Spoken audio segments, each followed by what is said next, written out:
Hechos, al capítulo 6 del libro de los Hechos, y mientras que buscáis el capítulo 6 del libro de los Hechos, dejadme deciros una cosa. En mi opinión, y creo que reflejo la opinión de todo el mundo, no creo que sea algo raro por mi parte, ¿no? En mi opinión, creo que todos los creyentes estamos deseando que la Iglesia crezca. Y no me refiero solamente a nosotros de Nueva Vida. Me imagino que todos los cristianos, en todas las iglesias, en todo el mundo, están deseando que la Iglesia crezca. Si no desearan que la Iglesia crezca, creo que algo no funciona bien. Porque el Señor nos dijo ir por todo el mundo predicando el Evangelio. Entre otras cosas, si predicamos el Evangelio, la gente se convierte y se añade a la Iglesia, ¿no? Por lo tanto, nuestra responsabilidad es predicar el Evangelio. Esa es nuestra única responsabilidad en ese sentido. La obra es de Dios, y Dios es el que toca los corazones. Nosotros tenemos que predicar el Evangelio, y Dios es el que, a través de su Espíritu, es el que toca los corazones cuando le compartimos a la gente el Evangelio. Ahora bien, dicho esto yo creo que todo el mundo quiere que sus iglesias estén llenas, porque creo que es lo normal, creo que es lo natural, que los creyentes queramos que la iglesia esté llena, simplemente porque Jesús, el mandato que nos da es predicar el Evangelio y esperamos que la gente se convierta. Dicho esto, dejadme deciros que también podemos tener otros motivos, más bien carnales, más bien mundanos, para que la iglesia se llene. Por ejemplo, queremos crecer para que otras iglesias nos admiren. Podemos crecer simplemente por orgullo de que estamos creciendo. Podemos crecer para ver que somos más espirituales que otros o que otras congregaciones. Podemos desear crecer para que seamos conocidos por todos. Diciendo, mira, la iglesia de Nueva Vida, mira cómo, o tal iglesia cómo está creciendo.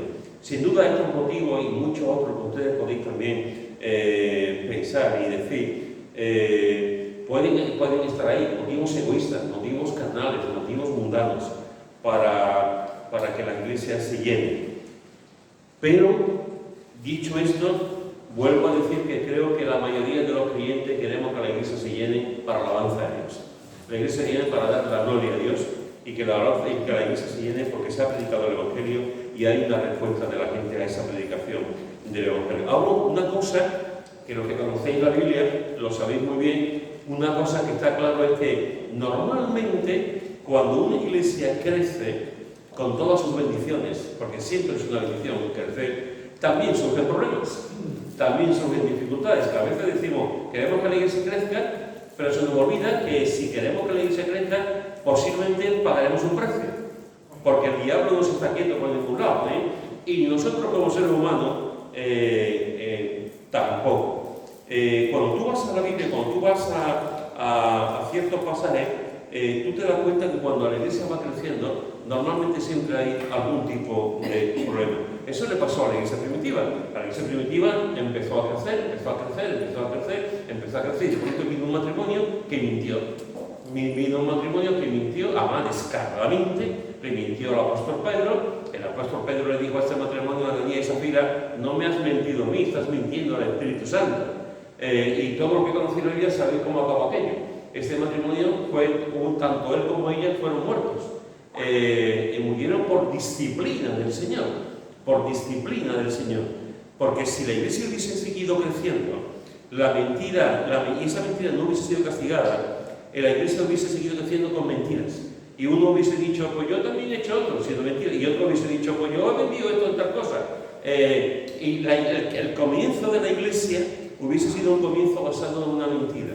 Y la mentira se pega, las mentiras se duplican. Y ahí estaba una iglesia que estaba creciendo, además de una forma espectacular, pero hubo un matrimonio que ya estaba actuando con trampas y quiso hacer algo que no era debido, y Dios los castigó, y de una forma realmente impresionante para dar ejemplo a todos los que estaban allí. Cuando la iglesia de Jerusalén estaba creciendo, otro ejemplo que encontramos en la Biblia, cuando la iglesia de Jerusalén estaba creciendo también de una manera espectacular. De hecho, la gente iba, el Señor añadía cada día a la iglesia los que habían de ser salvos, hacían favor con todo el pueblo, tenían misericordia con todo el pueblo, pero llegó un momento en que se origina lo que conocemos como la persecución, y se origina una persecución tremenda, atroz, y la iglesia tiene que ser, sale, digamos, en andaluz, sale por patas, corriendo, y tiene que salir desde Jerusalén hasta Judea, Samaria y hasta el último de los días. Pero la iglesia estaba creciendo, y sin embargo, en el mejor momento surge la persecución. Otro ejemplo que encontramos también en la Biblia es que cuando este grupo de creyentes salen de Jerusalén y van por todas partes predicando el Evangelio, los gentiles comienzan a convertirse. Los gentiles empiezan a escuchar el Evangelio a través de Pablo, de Bernabé, de Sila, de los equipos misioneros, y la gente empieza a conocer a Cristo, empiezan a convertirse. Y ahora la gente, los gentiles, están conociendo a Cristo, y sale un grupo de judaizantes, de judíos que aparentemente eran cristianos, y estos judíos dicen: bien, los gentiles están conociendo, son de los nuestros, pero tienen que circuncidarse y tienen que guardar las normas dietéticas y las ceremonias que encontramos en el Antiguo Testamento.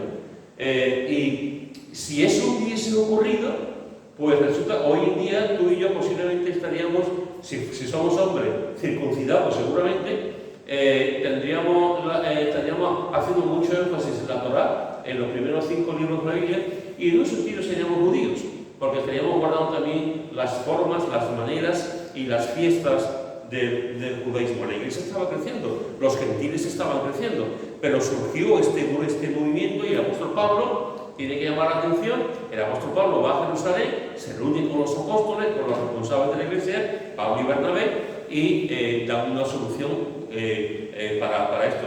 Surgió un problema. Siempre vemos lo mismo, casi siempre vemos lo mismo. La iglesia va creciendo y a la misma vez encontramos un problema, surge un problema. Esto es lo que encontramos en este capítulo 6 del libro de los Hechos. Mirad lo que dice capítulo 6, versículo 1 al 7. Dice: en aquellos días, como creciera el número de los discípulos, hubo murmuración de los griegos contra los hebreos, de que las viudas de aquellos eran desatendidas en la distribución diaria. Entonces los 12 convocaron a la multitud de los discípulos y dijeron: no es justo que nosotros dejemos la palabra de Dios para servir a las mesas. Buscad pues, hermanos, de entre vosotros a 7 varones de buen testimonio, llenos del Espíritu Santo y de sabiduría, a quienes encarguemos de este trabajo. Y nosotros persistiremos en la oración y en el ministerio de la palabra. Agradó la propuesta a toda la multitud. Y eligieron a Esteban, varón lleno de fe y del Espíritu Santo, a Felipe, a Prócoro, a Nicandor, a Timón, a Pármenas y a Nicolás, prosélito de Antioquía, a los cuales presentaron ante los apóstoles, quienes, orando, les impusieron las manos. Y crecía la palabra del Señor, y el número de discípulos se multiplicaba grandemente en Jerusalén. También muchos de los sacerdotes obedecían a la fe. Fijaros, hermanos, que aquí encontramos otra vez lo mismo. Encontramos que la iglesia está creciendo. Encontramos que realmente dice que en aquellos días, como creciera el número de los discípulos. Esto es de las poquitas veces que aparece, ya empieza el libro de los Hechos a hablar de los discípulos también, hablándonos del camino, empiezan a los cristianos, empiezan a denominarles, a llamarles de formas diferentes. Aquí los llaman ya los discípulos, los aprendices. La palabra discípulo significa realmente aprendiz, un aprendiz de que siga a Cristo, un aprendiz de Cristo. Y crece el número de los discípulos, es decir, crece el número de los convertidos. Así que por una parte vemos que la iglesia está creciendo, los discípulos están creciendo, el número de convertidos está creciendo, pero por otra parte encontramos que hubo murmuración, y otra vez encontramos aquí lo que estamos viendo antes. Encontramos que hay un crecimiento, la iglesia crece y tenemos un problema, tenemos un pecado, tenemos una circunstancia, y en este momento es la murmuración. La iglesia está creciendo, pero hay un grupo de personas que están murmurando de otros que se están reuniendo. Es decir, nos juntamos del mismo sitio, comemos del mismo sitio, participamos juntos del mismo culto, pero después hay un grupo que está murmurando de otro, está criticando a otro. Y esto, hermanos y hermanas, es algo que siempre de alguna forma, siempre va pasando. Estamos creciendo y a la misma vez tenemos un problema, en este caso la murmuración. ¿Por qué surge este problema? ¿Por qué surge la murmuración en una parte de los discípulos, en una parte de la iglesia? Pues el texto lo dice, ¿no?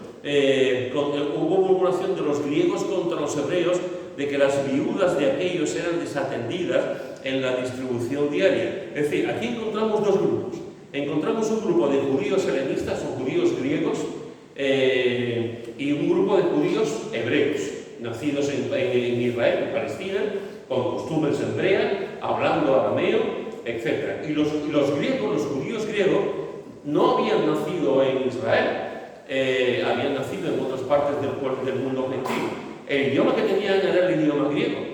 Las lecturas que hacían eran también en griego. Hablaban griego, tenían las costumbres griegas, comían comidas griegas, etc.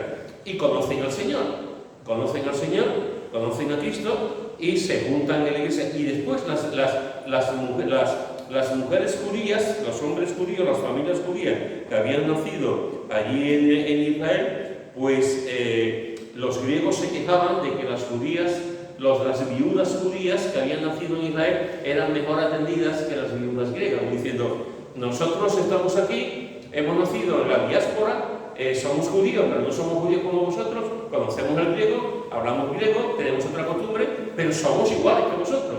Muchas gracias. Somos iguales que vosotros y sin embargo estáis dándole de comer mejor a las viudas judías. ¿Eso por qué?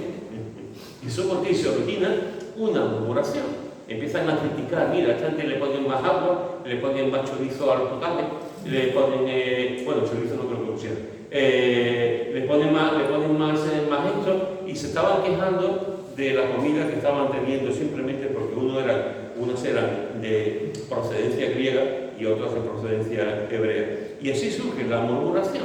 Es decir, había un desencanto por parte de un grupo hacia el otro. Ustedes estáis mejor atendidas, coméis mejor que nosotros. Y surge la murmuración.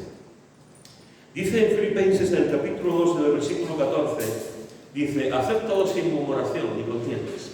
Haced todo sin murmuración y contiendas. En Santiago, en el capítulo 4, en el versículo 11, dice, hermanos, no murmuréis los unos de los otros. Y en 1 Pedro, capítulo 4, versículo 9, dice, hospedaos los unos a los otros sin murmuraciones. Fíjate que Filipenses nos dice, hacer todo sin murmuraciones. Hacer todo sin murmuraciones. Este es un mandato, Este es un mandato. Como en tantos otros sitios que aparece en la Escritura, es tan imperativo. Hacer todo sin murmuración. Santiago capítulo 4, versículo 11 dice, hermanos, no murmuréis los unos de los otros. Esta es una de las cosas que encontramos en la Escritura, como continuamente se nos está diciendo, no habléis, no murmuréis, no critiquéis, soportaos los unos a los otros, etcétera, etcétera, ¿no? Pues una de las claves que nos da, hermano, que no murmuréis los unos de los otros, que no le demos el pico a los demás.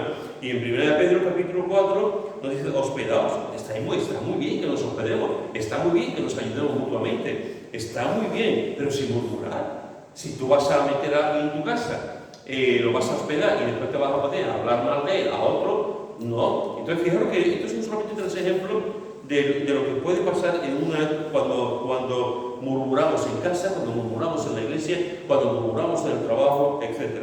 Hermanos, la murmuración puede acabar con un matrimonio. La murmuración puede acabar con un matrimonio. La murmuración puede acabar con una amistad. La murmuración puede acabar con una iglesia, aunque creamos que no. ¿Cómo solucionaron este problema los apóstoles? Porque era un problema, había un grupo de personas que se estaban quejando. Y posiblemente no era un grupo pequeño, era un grupo numeroso. No tanto como las judías de origen hebreo, porque vivían allí, eran de allí, juntamente con su familia, pero era un grupo importante. ¿Cómo solucionaron el tema los apóstoles? Pues los apóstoles dijeron, vamos a buscar a 7 hombres. 7 hombres. 7 hombres que vamos a ponerlos, vamos a servir a las mesas y ellos se van a encargar de cuidar, de poner la mesa, de administrar los alimentos, de administrar el dinero, para hacer las compras, para ayudar al más necesitado, etc. 7 hombres. Los primeros, lo que conocemos la historia como los 7 primeros diáconos.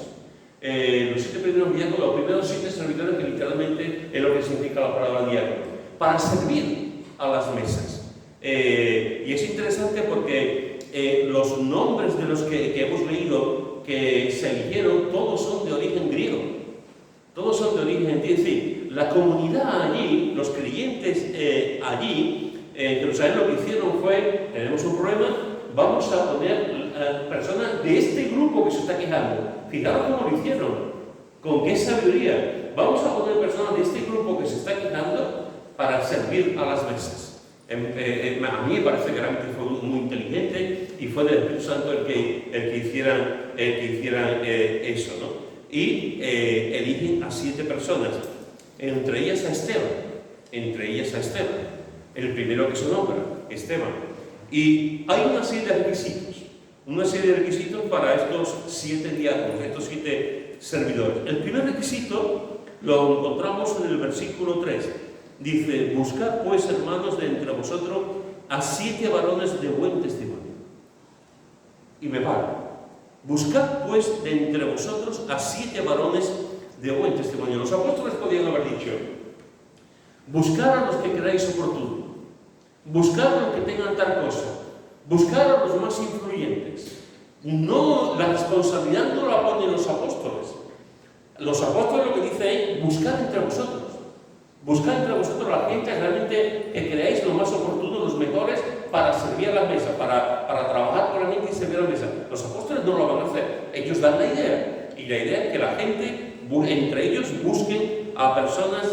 Y lo primero, lo que ellos recomiendan, lo que ellos les dicen es: buscar a vosotros. Pero tiene que tener estas condiciones.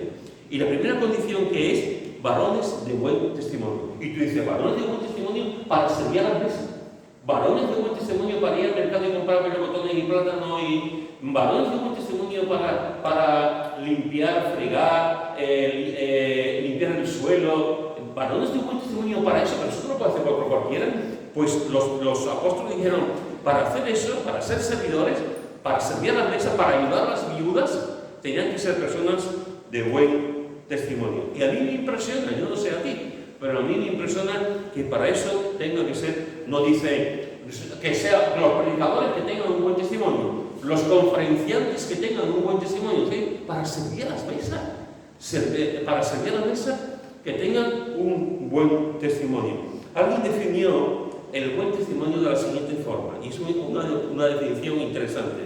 Dice acerca del buen testimonio: se refiere a la vida de un creyente que refleja el carácter y las enseñanzas de Cristo a través de sus acciones, palabras y actitudes. Te lo vuelvo a repetir. Se refiere a la vida de un creyente que refleja el carácter y las enseñanzas de Cristo a través de sus acciones, palabras y actitudes. Es decir, hermano, un creyente con un buen testimonio es una persona que refleja el carácter de Cristo en su vida. Es una persona que a través de sus acciones, de sus palabras, de su forma de vida, de cómo actúa, refleja realmente a Cristo en su vida. Es decir, Esteban, el primero que se menciona, Esteban era un hombre que procuraba vivir una vida agradable al Señor. Así podríamos definir realmente también, de una forma más breve, el buen testimonio de un hombre. Alguien que procura agradar a Dios. Alguien que procura agradar a Dios con toda su alma. Si nos vamos a la Biblia, podemos encontrar, por ejemplo, ven conmigo a Juan, al capítulo 1, versículos 6 al 8, Juan capítulo 1, versículos 6 al 8, y dice: hubo un hombre enviado de Dios, el cual se llamaba Juan. Este vino por testimonio, para que diese testimonio de la luz, a fin de que todos creyesen en él. No era él la luz, sino para que diese testimonio de la luz. Me encanta el texto. Me encanta cómo Juan introduce a Juan el Bautista en la introducción que está haciendo del Evangelio de Juan, y ya habla, al poquito tiempo ya empieza a hablar de Juan el Bautista. Y dice, y me encanta cómo lo pone: hubo un hombre enviado de Dios. Enviado de Dios. Hubo un hombre que Dios envió. Hubo un hombre que Dios puso su mano en él. Hubo un hombre que Dios lo comisionó para ser el heraldo, para ser el precursor de Jesús.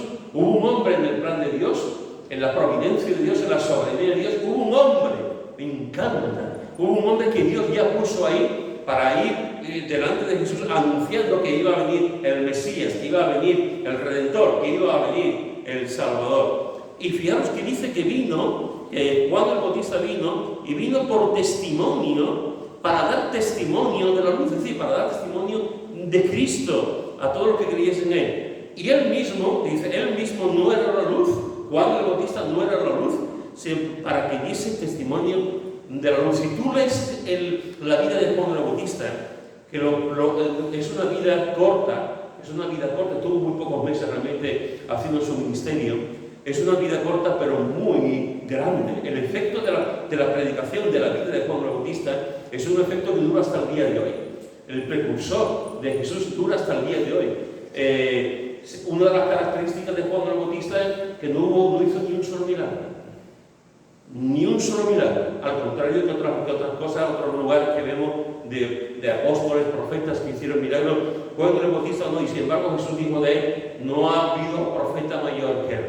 No ha habido mayor profeta que él. Y hay otros profetas de extensión, vivieron muchos años.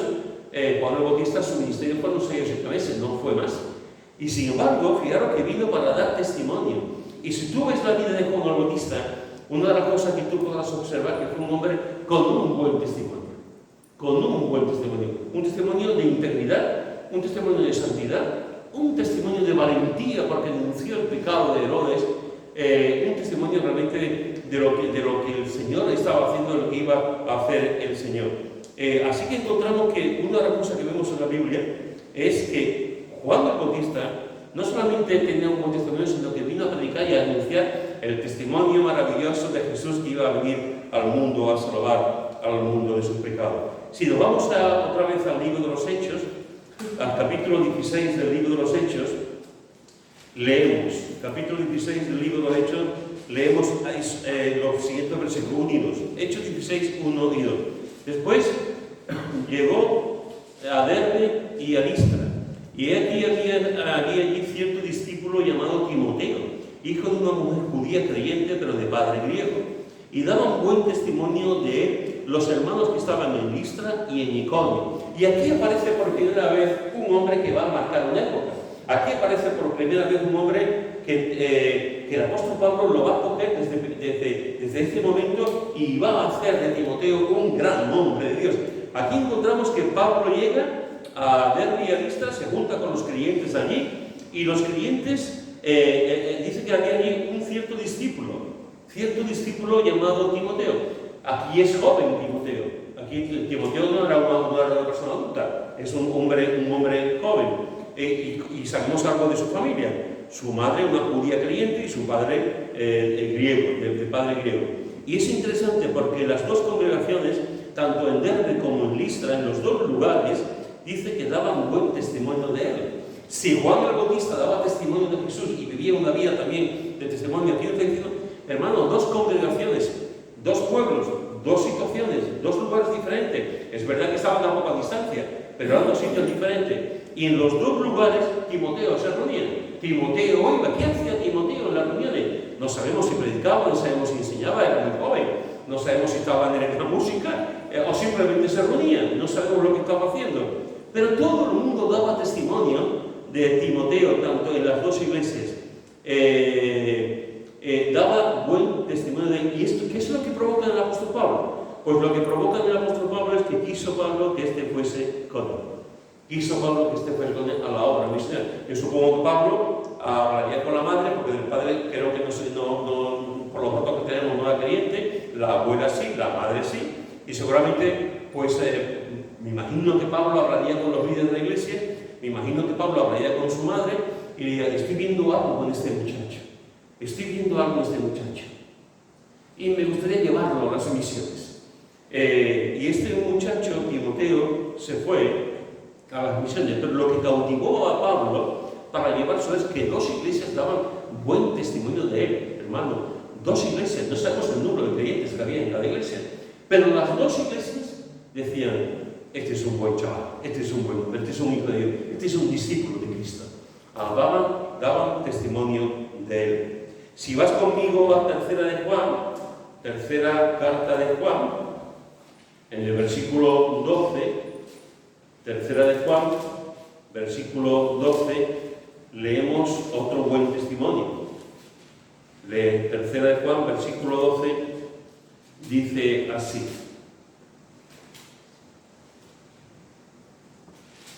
Dice, todos dan testimonio de Demetrio, y aún la verdad misma, y también nosotros damos testimonio, y vosotros sabéis que nuestro testimonio es verdadero. Me encanta, porque aquí fijaros que dice el texto bíblico que lo mismo que pasaba con Timoteo, que en dos iglesias le daban testimonio de él, aquí está diciendo que todos dan testimonio de Demetrio, aún la verdad misma, y también nosotros damos testimonio de su comportamiento, de su actitud, de lo que hace, y vosotros sabéis que el testimonio es verdadero.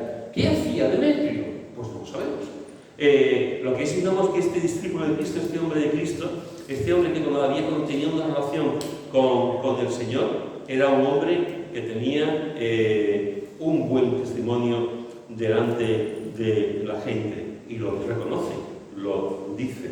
Por una parte encontramos que Juan el Bautista tenía testimonio, por otra parte encontramos que Timoteo tenía un buen testimonio, por otra parte encontramos que Demetrio tenía un buen testimonio, y por otra parte, nuestro maestro, el mejor de todos, el único, el Rey de Reyes, el Señor de Señores, también tenía, como no podía ser de otra manera, un buen testimonio. Mira lo que dice en Lucas, en el capítulo 4, versículo 22. Lucas, capítulo 4, versículo 22. Lucas, capítulo 4, versículo 22, dice: y todos daban buen testimonio de él, de Jesús, y estaban maravillados de las palabras de gracia que salían de su boca, y decían: ¿no es este el hijo de José? Aquí encontramos cómo Jesús llega a Nazaret, cómo Jesús llega a la sinagoga, y cómo Jesús le invitan a pasar a predicar, y Jesús coge el libro de Isaías, lee un texto del libro de Isaías, un texto profético, un texto que habla de él, y Jesús delante de la gente está diciendo: este texto que estoy leyendo se refiere a mí.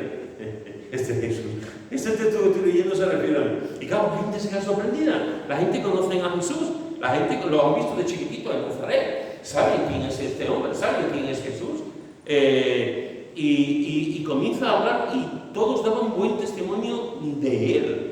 De los que estaban allí, no solamente daban testimonio de él, sino que estaban maravillados de cómo hablaba, de las palabras de gracia que Jesús decía, ¿no? Después ya, como todos sabéis, después la cosa se complicó un poco. La cosa se complicó un poquito porque quisieron matarlo por eso mismo, por decir que todo se había cumplido en él, ¿no?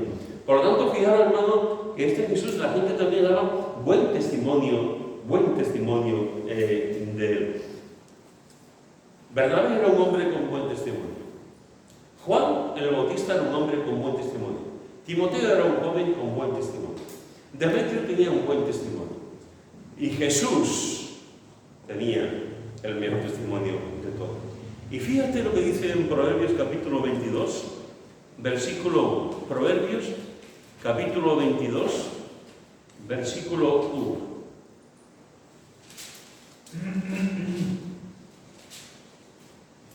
Fíjate, de más estima es el buen nombre que las muchas riquezas, y la buena fama más que la plata y el oro. Me encanta.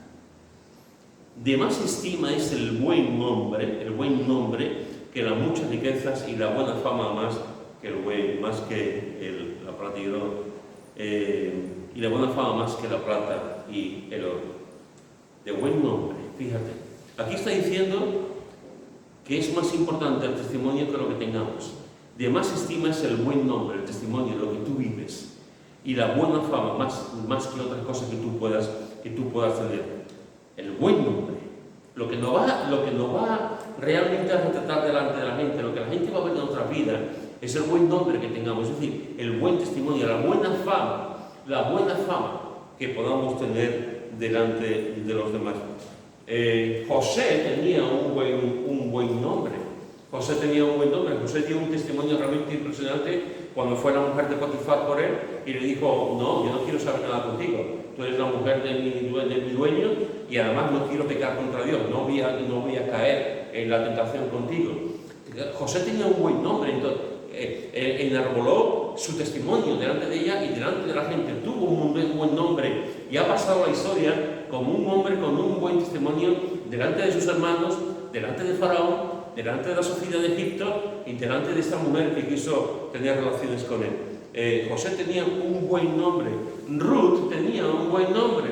Ruth se podía haber quedado en las tierras de Moab cuando murió su esposo, y Noemí dice: me voy a volver a mi tierra, Ruth, al igual que Orfa, que se quedó, Ruth podía haber dicho, yo me quedo aquí, yo aquí me he criado, aquí tengo mi vida, esta es mi tierra, vete tú sola, ¿no?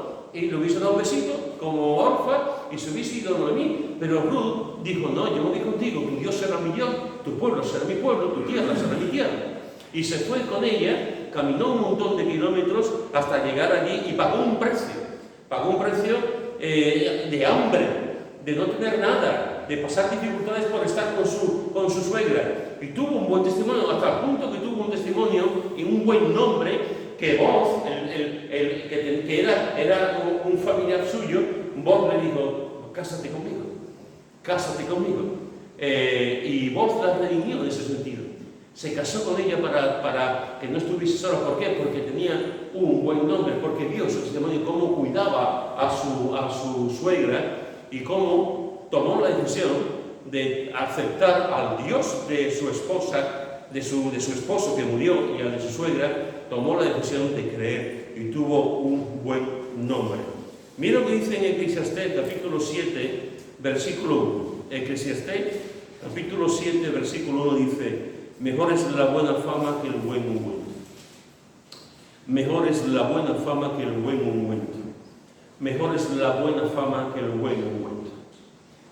El otro día estábamos paseando, entramos por una tienda, que fue el sábado, me parece, y entramos por una tienda y están estas personas que están con los botecitos echándote de colonia, ¿no? Y a Charlie le echaron una colonia, un perfume, y a mí me echaron otro. Y te huele y dices, qué bonito, yo soy un petardo para estas cosas, pero a mí todos los perfumes me gustan. Yo no noto la diferencia. Yo sé que alguno de vosotros tenéis una nariz que es exquisita, que notáis la diferencia de yo y me gusta todo. Y está bien huele, ¿no? Pues fíjate que está diciendo aquí, mejor es la buena fama que el buen ungüento. Mejor es la buena fama que el buen perfume. Hermanos, mejor es nuestro buen nombre, mejor es el testimonio que tenemos. Lo mejor que tenemos nosotros es nuestro testimonio delante de la familia, delante de los trabajadores, de los compañeros, delante de nuestro bloque, nuestra vivienda, nuestra calle donde vivimos. Lo que tenemos realmente, lo mejor que tenemos es nuestro buen nombre. Mejor que el ungüento, mejor que el oro y la piedra preciosa, mejor que cualquier cosa. El buen nombre, el buen testimonio realmente es lo que debemos de tener nosotros como cristianos. Déjame preguntarte, ¿tú tienes buena fama? ¿Tú tienes buena fama? ¿Tienes buena fama en tu área de vida? ¿Tienes buena fama con tus compañeros? ¿Tienes buena fama con tu familia? ¿Tienes buena fama? ¿Tienes buen testimonio? ¿Tienes buen nombre delante de los demás? ¿Cómo te ve la gente? ¿Cómo nos ven los que están a nuestro alrededor? ¿Cómo nos ven con los que convivimos diariamente? ¿Con los que nos cruzamos diariamente? ¿Con la frutería donde compramos la fruta diariamente? ¿Donde en la panadería donde compramos el pan diariamente? ¿Con los vecinos que nos cruzamos todos los días diariamente? ¿Cómo te ve la gente? ¿Qué fama tienes tú delante de la gente? ¿Qué buen nombre tienes o mal nombre tienes delante de la gente? Déjame decirte en esta tarde lo que no es tener un buen testimonio. Déjame decirte lo que no es tener un buen testimonio. Te he dicho que que Esteban era un hombre con buen testimonio, y la Biblia dice buen testimonio. Y esto es interesante, porque no dice con testimonio, dice bueno, lo recalca, con buen testimonio. Te he dicho que Juan el Bautista tenía un buen testimonio, te he dicho que Timoteo y Demetrio tenían un buen testimonio, y nuestro Jesús tenía el mejor testimonio de todos. Te he dicho que podemos tener el mejor perfume, y eso no es nada comparado con el buen nombre que podemos tener, la buena fama que podemos tener, ni piedras preciosas, ni nada. Lo más importante que podamos tener nosotros es nuestro buen nombre, nuestro testimonio delante de los demás. Ahora, déjame decirte lo que es no tener un buen testimonio. En primer lugar, hermano, tener un buen testimonio no es ser legalista. Tener un buen testimonio no es ser legalista, y a veces confundimos el testimonio con ser legalistas. A veces confundimos el testimonio con que tenemos que guardar tal norma, que tenemos que guardar tal cosa, que tenemos que hacer tal cosa, que tenemos que vestir de tal manera, etcétera, etcétera, etcétera. Y no tiene nada que ver eso con lo que es guardar un buen testimonio. ¿Recordáis el pasaje que Jesús comenta? ¿Recordáis cuando Jesús cuenta la parábola del publicano y el fariseo? Y el fariseo estaba henchido de sí mismo, el fariseo estaba lleno de sí mismo, el fariseo estaba enamorado de sí mismo, nada que le daba servicio a este hombre. Y el fariseo está allí y está diciéndole al Señor: Señor, mira, yo te di el diezmo, yo hago esto, yo lo estoy, yo soy Superman, Señor, mira, estoy haciendo esto. Y estaba allí el publicano, y yo no soy como este hombre. Y esa es la diferencia que es brutal. Cuando nos medimos con una persona y decimos que esa persona es peor que yo, que esa persona es más pobre que yo, que esa persona no es tan importante como yo, cuando decimos eso, estamos diciendo algo tremendamente brutal, tremendo. Me estoy comparando con una persona y estoy poniendo a esa persona en el suelo y yo me estoy subiendo a la gloria. Yo soy el primero. Las personas somos todas iguales. Desde el catedrático que dé economía hasta el barrendero que esté en el último pueblo de la ciudad, somos todos iguales. Y no podemos contemplar a nadie como diciendo: yo soy superior a ti, yo sé más que tú, yo soy más importante que tú. Porque cuando estamos diciendo eso, estamos diciendo todo lo contrario. Cuando pensamos eso, estamos haciendo todo lo contrario. Y aquí encontramos a este fariseo que está diciendo: yo soy como el publicano, yo soy esto y lo otro y lo otro. Y Jesús lo pone en su sitio en la parábola, ¿no? El que se humilló fue enaltecido, y el enaltecido fue humillado. Y a veces, hermanos, pensamos que tener un buen testimonio es ser legalista, no vestirnos de tal manera, no actuar de tal manera, no decir ciertas cosas. Es decir, nos convertimos en la religión del no. No podemos hacer esto, no podemos hacer lo otro, no podemos hacer otro. Si vamos a la playa es pecado, si vamos a la piscina es pecado, si me da el sol más de media hora es pecado, todo es pecado, todo es malo. No podemos ir a ninguna fiesta, no podemos ir a un partido de fútbol, no podemos ver la televisión, depende de la televisión, claro, no podemos, todo es pecado. Déjame decirte que no tiene nada que ver guardar un buen testimonio con ser legalista, no tiene nada que ver. No tiene nada que ver. El legalismo nos chupa, el legalismo nos atrae. Y cuando tú conoces a creyentes legalistas, déjame preguntarte, porque yo sí conozco, he conocido, a lo largo de mi vida cristiana, he conocido a creyentes legalistas. Y tengo que decir, hermano, que yo no quiero ver a un creyente legalista ni en pintura. Es lo peor que puede pasar a un creyente y a una iglesia. Que un creyente o una familia o una iglesia se conviertan en legalistas. Y todo esté a base de opiniones, de costumbres y de cosas que imponen los hombres, de enseñanzas que imponen los hombres. Así que el buen testimonio no tiene nada que ver. Al revés, las personas legalistas lo único que hacen es sembrar el caos, sembrar el dolor, sembrar el infierno en un sentido en medio de la iglesia. Tener un buen testimonio tampoco es orar muy bien. A veces tú vas a las iglesias, en Utrera nos ha pasado una y dos y tres, y muchas veces nos ha pasado de gente que llegan a la iglesia y empiezan a orar y son manzanas de oro con palabras de plata. Es tremenda la forma de hablar con el del Señor. Dicen una serie de cosas, alaban al Señor, claman al Señor, y tú estás escuchando la oración y tú dices: amén, amén. Están clamando al Señor, y después resulta que muchas de estas personas que vienen a la iglesia y están orando, después viven en pecado, no están casados, roban en sus trabajos, murmuran y critican, y después tienen el descaro de hablar, hacer una oración súper espiritual, y están viviendo en pecado. Ahora mismo tenemos una persona en la iglesia que viene allí con que hace unas oraciones, y si vamos a estar viviendo con un hombre y no está casado, y tú dices: pero ¿te das cuenta? ¿No te das cuenta que esto es una contradicción?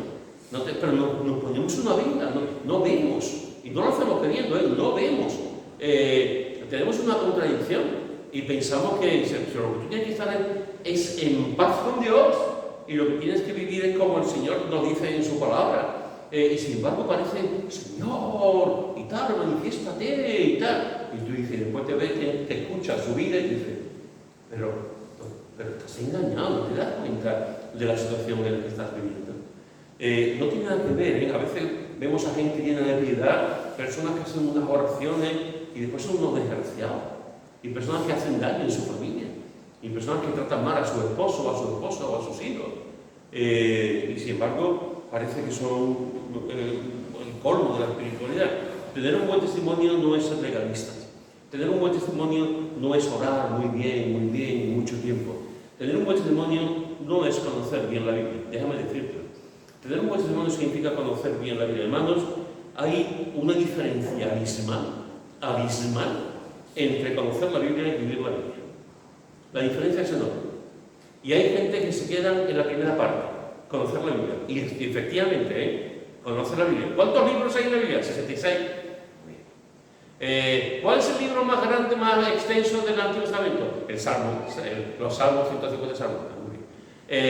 ¿Cuál es el libro más pequeño del Antiguo Testamento? Abdías, lo saben todo. Y saben del conocimiento de los profetas, las edades, los nombres, las profecías, lo saben todo. Pero se quedan en esa primera parte, el conocimiento. Y Dios no ha venido a traernos la Biblia para un conocimiento, que también. Dios nos ha traído la Biblia para que lo conozcamos y lo vivamos. Dios, si quiere, nos habla para que le hagamos caso. ¿Por qué los padres hablamos a los hijos? ¿Por qué los padres le decimos a los hijos? Porque queremos que sean felices. Porque queremos decirle, haz esto al otro por tu bien. El Señor hace lo mismo con nosotros. El Señor no dice eso, no da una serie de informaciones y ya está. No dice, yo te doy esto para tu bien. Y lo que nosotros como creyentes no solamente es conocer la Biblia, sino vivir la Biblia en nuestras vidas. Y a veces te encuentras, alguna vez he contado, hermano, y creo que lo he contado varias veces, aquí mismo en nuestra iglesia, me pasó hace años una situación muy triste. Creo que fue en la presentación del hijo pequeño de Joti, creo que fue ese día, de Leo. Estábamos aquí, vino una señora que nos visitó con el pelo blanco, no sé si os acordáis, hace muchos años. Vino una señora con el pelo blanco y estaba aquí en el culto, y cuando terminó el culto yo me acerqué a ella y le dije, hola, me alegro de saludarla, yo soy Pedro, y yo soy menganita y tal, y me dice, y yo prediqué sobre la familia ese día, y me dijo esta hermana, me ha gustado mucho su predicación, pero me ha puesto triste. Y eso, dice, porque me ha hecho recordar mi propia experiencia, mi matrimonio. Y me contó que esta hermana venía de una iglesia, casada por más de 30 años. El marido yendo a la iglesia con ella todos los domingos.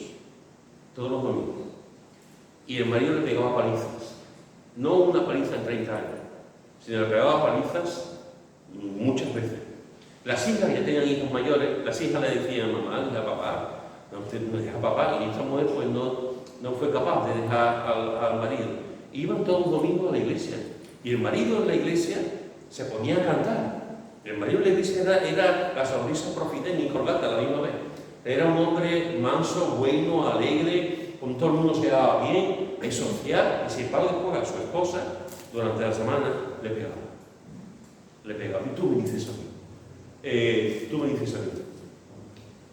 Esa persona es creyente.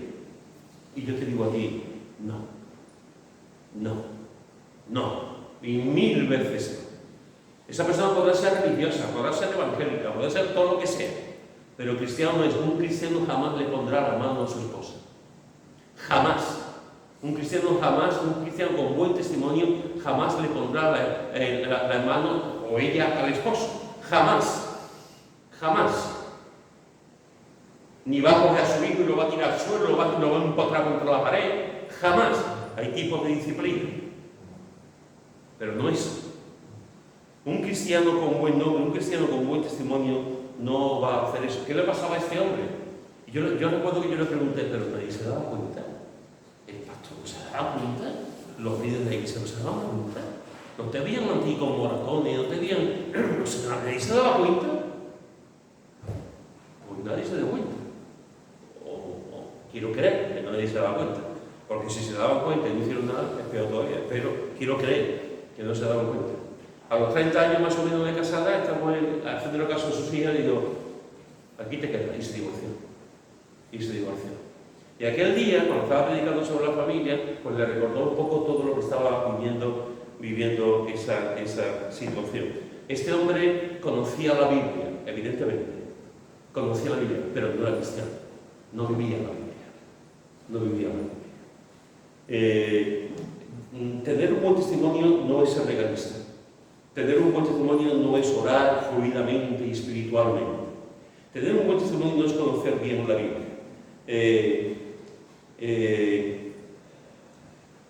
Tener un buen testimonio realmente, hermano, es posiblemente lo más importante, como he dicho antes, lo más importante que podemos tener en nuestra vida delante de los demás. Déjame decirte algo importante también, algo que yo creo que nos puede ayudar a todos. Un creyente con buen testimonio atrae a los no creyentes. Un creyente con buen testimonio atrae a los no creyentes. Es como un imán. Es como un imán. Un creyente, tú ves a una persona toda la semana o todos los días que te contesta bien, que habla bien, que es educado, que no habla mal de nadie, que le quita hierro a los temas complicados, que busca la paz, que habla con tranquilidad, que sonríe, y tú dices, esta persona es diferente. Esta persona tiene algo que yo no tengo. Eso ha pasado muchísimas veces. Gente que tú dices, usted tiene algo que yo no tengo. Usted tiene algo que yo no tengo. Mira, en Utrera está viendo una señora que es argentina. Ahora mismo es viuda, el marido murió hace unos 4 meses. Está viendo una señora, vivía al lado de una familia cristiana. Estos padres tienen 2 hijos, pequeños los 2. ¿Y sabéis cómo ella empezó a tener interés por el Evangelio? Por la manera en que los padres hablaban con los hijos. Porque claro, como tenemos las casas tan pegaditas, son dos chalets, y en el patio los padres hablaban con los hijos, tal y tal. Por la forma de hablar a los hijos, esta mujer dijo, esta gente tiene algo que yo tengo. Parece una chorrada, ¿verdad? Parece una tontería, parece eso. Pues por eso empezó a tener interés. Empezó a hablar con ellos le regalaron una Biblia, le empezaron a mandar en las predicaciones de los domingos. Bueno, pues está viniendo a la iglesia. Y aceptó a Cristo hace unas cuantas semanas. Allí salió la mujer, y el próximo paso que quiere dar es bautizarse. Por la manera en que los padres cristianos hablaban a sus hijos. Una niña la niña tendrá que tener 5 años, y el niño tiene son 2 años y pico. Fijaros. Es decir, la gente se fija en cosas que nosotros no nos fijamos. La gente se fija en cosas, cuando hay un creyente con buen testimonio, ese creyente atrae a los no creyentes. Un creyente con buen testimonio edifica a la iglesia. Anima a otros creyentes, fortalece a la iglesia. Y siempre va a estar procurando el bien de la iglesia. El creyente que tiene un buen testimonio. Un creyente con buen testimonio siempre le va a dar la gloria a Dios. Siempre le va a dar la gloria a Dios en todo momento. Incluso en los momentos más complicados y difíciles, le va a dar la gloria a Dios. Un creyente con buen testimonio, evidentemente, hermanos, hace buenas obras. No somos creyentes, no somos salvos por buenas obras, pero sí hacemos buena obra como consecuencia de nuestra salvación.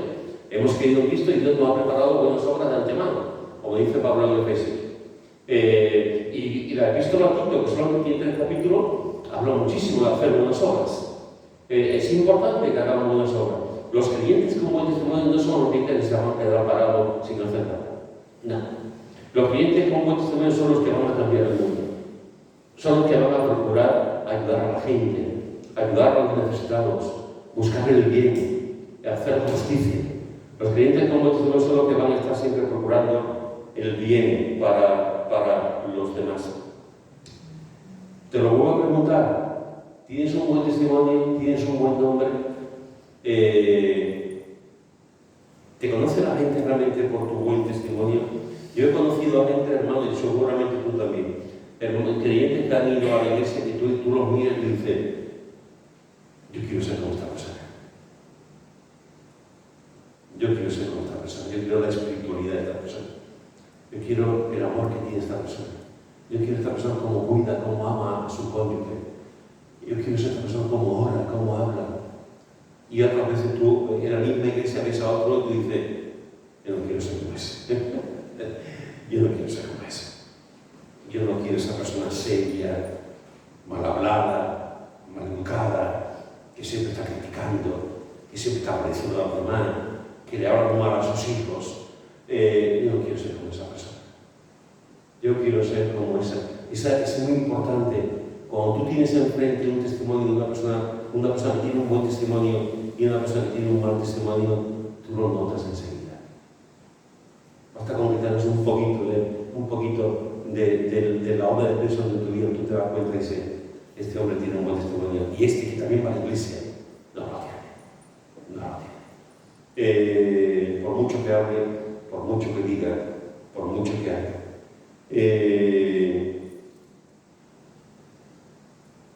Déjame terminar diciéndote que un cristiano con un buen testimonio simplemente es alguien que es coherente con su fe.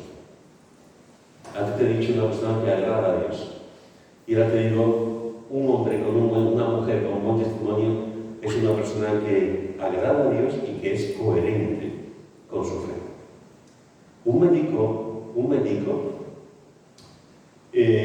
antiguamente en el siglo pasado, en las películas, los médicos salían fumando en la consulta. Y tú ves películas de los años 60, 70, 50, con Breboca, y tú veías películas de médicos y estaban en la consulta con su cigarro. Con su cigarro. El daño que ha hecho el cine a las personas con el tabaco es impresionante. Con fumando, hasta que los especialistas dijeron que el tabaco es malo. Hoy en día, tú entras en una consulta y normalmente no ves a un médico fumando. Normalmente, a lo mejor salen de la consulta y fuman, pero en la consulta ya no se ve a los médicos fumando como antes. Tú vas a un médico, a un especialista, y tú ves que está fumando o tú ves alcohólico. Hermanos, hay médicos que son alcohólicos, yo conozco una hermana que ha tenido que pedir otro médico porque el suyo siempre estaba borracho. Cuando hablo de borracho no estoy hablando de no. Estoy hablando de mareado, el puntito todos los días. Ha tenido que pedir otro médico, otro especialista porque el suyo siempre estaba borracho. Y así un montón de mujeres, de personas que han cambiado. Oye, por la salud no le hacen nada a este hombre y sigue. Pues hay médicos que se emborrachan y tú dices, yo voy a un médico a que me ayude para mi salud y yo veo a un médico que está fumando o un médico que está alcohólico, ¿tú te fijas de él? No. ¿Tú te fijas de él? Es imposible. Es imposible porque con su vida me está demostrando todo lo contrario de sus estudios. Me está diciendo, es una contradicción andante. Tú has estudiado para hablar de salud, pero sin embargo tú mismo estás fumando y tú mismo te estás emborrachando, con lo cual no eres coherente con tu trabajo. Por eso digo que una de las cosas que como creyentes tenemos que ir para dar un testimonio es ser coherentes con nuestro trabajo. Un deportista que se dope no es coherente con la filosofía del deporte. Un deportista que se ponga de drogas hasta aquí y gane el Tour de Francia o el Campeonato del Mundo de Fútbol o cualquier otra cosa y lo haga dopado no es coherente, porque el deporte es un deporte, debe ser limpio. Y debe ayudar a la persona a desarrollarse como persona, pero no a drogarse, no a doparse, ¿no? Por lo tanto, no es coherente con su trabajo. No sé si lo sabéis, pero en el Ku Klux Klan, el famoso Ku Klux Klan, había pastores, diáconos, líderes de la iglesia que mataban a negros y los quemaban y los ahorcaban o les tiraban piedras y eran pastores de las iglesias que oculto bajo el antifaz hacían y después empezaron a predicar el domingo o después hablaban con alguien blanco, anglosajón, protestante, hablaban con alguien blanco y después te tu pelo, te voy a ayudar y después matando y haciendo el daño a los negros para que se fuesen del sitio donde estaban los perseguidos. Eso es un buen testimonio. Eso es una contradicción andante. Eso no es coherente. Y hay veces que como creyentes no somos coherentes. No somos coherentes. Para tener un buen testimonio, hermanos y hermanas, tenemos que ser hombres coherentes, que le den agradar a Dios, que le den al Señor cada día en nuestra vida. Tener un buen testimonio toda nuestra vida. ¿Sabéis? Hoy me voy bendecido. Normalmente siempre salgo de la iglesia bendecido. Yo creo que Dios me ama tanto que me da mucho de bendición. Yo todos los domingos salgo bendecido. Pero hoy salgo bendecido por una cosa que parece una tontería. Y es por un comentario que ha hecho don Francisco. Don Francisco ha dicho en un momento dado: quiero venir los viernes y no vengo. Y muchos domingos faltan. Y quiero venir por la familia, por esto, por lo que sea. Y a mí me ha parecido esto tan tierno, me ha parecido tan... O sea, porque yo no estoy acostumbrado a escuchar este tipo de cosas. Yo estoy acostumbrado a decir... nadie te dice, yo no vengo por esto, no vengo porque no puedo, punto. No vengo porque... normalmente siempre vengo por algunas cosas que tienen que ver con los demás. Él hoy se ha sentido vulnerable. Para mí hoy es un hombre vulnerable. Ha dicho, yo no vengo los viernes porque no vengo. Estoy cansado y no vengo. Y los domingos, vengo un domingo y después no vengo. Pues por la familia. No le ha echado la culpa a nadie, por cosas así. Y me recordé con el apóstol Pablo. El apóstol Pablo decía, lo que quiero hacer eso no hago y lo que no quiero hacer eso hago. Somos una contradicción, hermanos. Somos vulnerables. Queremos hacer una cosa y no lo hacemos. Queremos vivir espiritualmente y nos cuesta el mundo.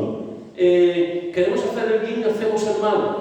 Queremos reunirnos pero no venimos. Esos somos los cristianos. Somos humanos. Somos pecadores. Vivimos en santidad pero somos pecadores. Y tenemos muchas luchas para continuar hacia adelante. Muchas luchas cada semana. Y tenemos que poner de nuestra parte, tenemos que humillar delante de Dios, tenemos que tomar decisiones para hacer lo correcto. Pero somos vulnerables. Lo que quiero hacer, eso no hago. Y lo decía Pablo, no lo decía Francisco ni yo. Pablo, lo que yo quiero, eso no hago, y lo que no quiero, eso hago. ¿A qué me refiero? ¿A qué voy con todo esto? Hermano, dentro de nuestra vulnerabilidad, dentro de nuestro caparazón que tenemos, hay una diferencia entre vivir a nuestro aire y vivir dando un buen testimonio. Hay una diferencia abismal. Y todos los cristianos, hermanos, estamos llamados a tener un buen testimonio. Un buen testimonio. Como lo tuvo Juan el Bautista, como lo tuvo Timoteo, como lo tuvo Demetrio, como lo tuvo Jesús. Todos tenemos, y como lo tuvo Esteban, dar un buen testimonio. Ojalá que los que estamos aquí en esta tarde, todos nosotros tengamos un buen testimonio. Y la gente cuando nos diga, ¿tú eres el que va a la iglesia? No, pues sí. Y no digan, ¿y tú eres el que va a la iglesia? Es muy diferente. Cuando tú dices, hay gente que a lo mejor nunca va a venir a la iglesia, pero te dirán, te respeto, porque veo en ti algo diferente. Pero hay gente, y yo he conocido, hay gente, y tú seguramente también, gente que te dice, ¿y este que va a la iglesia? Tú sabes lo que habla en su casa, tú sabes cómo trata a la familia, tú sabes los problemas que tiene la comunidad, tú sabes que, y tú dices, ¿y este va a la iglesia? ¿Y qué testimonio está dando? Y a veces, hermano, nos metemos en el traje de la espiritualidad, de la santidad, soy santo. Y dices, pero desgraciado, ¿no te das cuenta de la forma que estás viviendo? ¿No te das cuenta que no estás dando un buen testimonio? ¿No te das cuenta de lo que estás? Nos ponemos una venda y vemos siempre el problema de los demás y nunca nosotros. Que Dios nos ayude, por lo menos lo que estamos aquí. Que Dios nos ayude, hermanos y hermanas, a tener un buen testimonio como lo tuvo Esteban. Que seamos conocidos por nuestras buenas obras, que seamos conocidos por nuestro altar, que seamos conocidos porque somos coherentes con nuestra